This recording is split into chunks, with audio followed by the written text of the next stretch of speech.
Já, komið þið sæl. Það hefur verið látlaust veður hjá okkur í dag,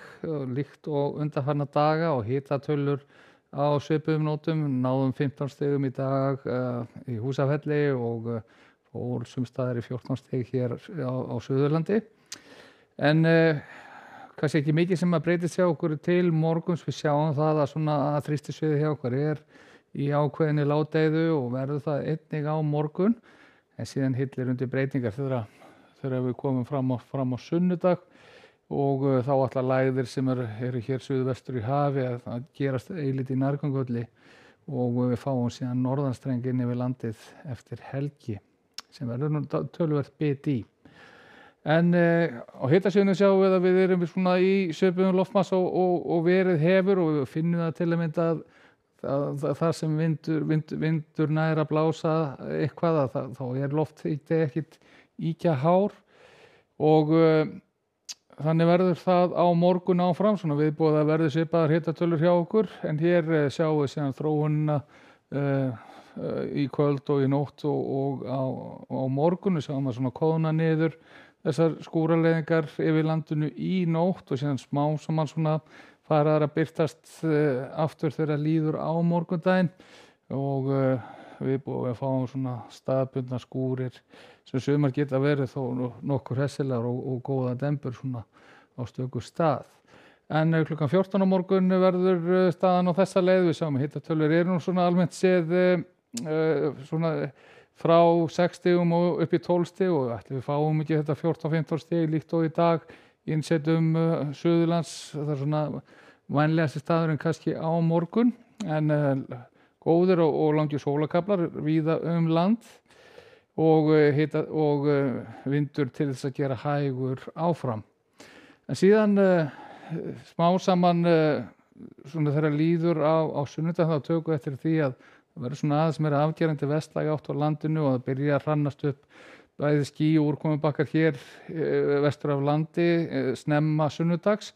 og þegar hér er komið við sögu þá á sunnudag þá verður vör við úrkomu víða á vesturhelmingi landsins og jafnvel þannig að það muni bæta í úrkomuna seinni part sunnudags og þetta hefur alltaf að gera með lægð sem er þá að koma hér inn nærri landi. Hún reyndar kemur ekki upp að landi heldur sigli hér til austurs fyrir sunnaland og dregur hér inn þá nokkuð snarpan norðastrengs sem að við sjáum þá betur hér í kortunum þá fyrir mánudaginn nokkuð þétta þrýstilurinn yfir landinu og úrkomu að finna norðan og austanlands og einnig getur eitthvað álpast hér inn á síðasta odda landsins en og vindatölur svona sums staðar yfir 10 metrum á sekúndu en hún ætlar að vera svona einstaklega snörp og skæð þá þessi norðanátt þegar komið fram á þriðjudag eins og við sjáum hér bæði ætlar þetta að verða kaldasti dagurinn í þessu áhlaupi eins og spár standa nú og jafnvel þannig að við sjáum snjókomu eða slyddu norðan og austalands þá sérstaklega náttúrulega til fjalla en það er ekki hægt að útiloka að eitthvað muni nú allan að grána í rót á láglendi en eðlilega þá náttúrulega bara jarðvegur orðinn þannig heitur þetta verður aldrei neitt sem að festir á. Lítum þá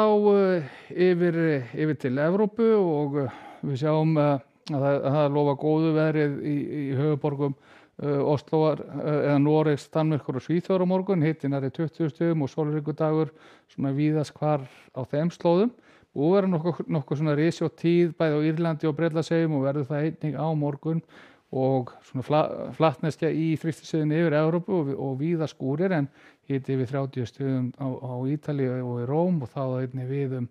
Íberíuskagann og sérstaklega hér syðst á Spáni þar sem hitaspánir yfir 40 stigum og þar appelsínugul viðvörun í gildi fyrir Sevilla borg og nær svæði. Hvað varðar Kanaríeyjar þá þetta svona nokkuð hefðbundið hiti frá 25 og geti verið að slaga í 30 stig og við endum síðan yfirferðina hér í Norður-Ameríku og það er svo sem ekki mikið að vera þar hitinn í 30 stigum í Los Angeles á morgun og þá einnig við Winnipeg enda síðan hér á korti morgundagsins sem er svona nokkuð endurtekning frá undanfarnum dögum. Segjum þetta gott að verið sæl.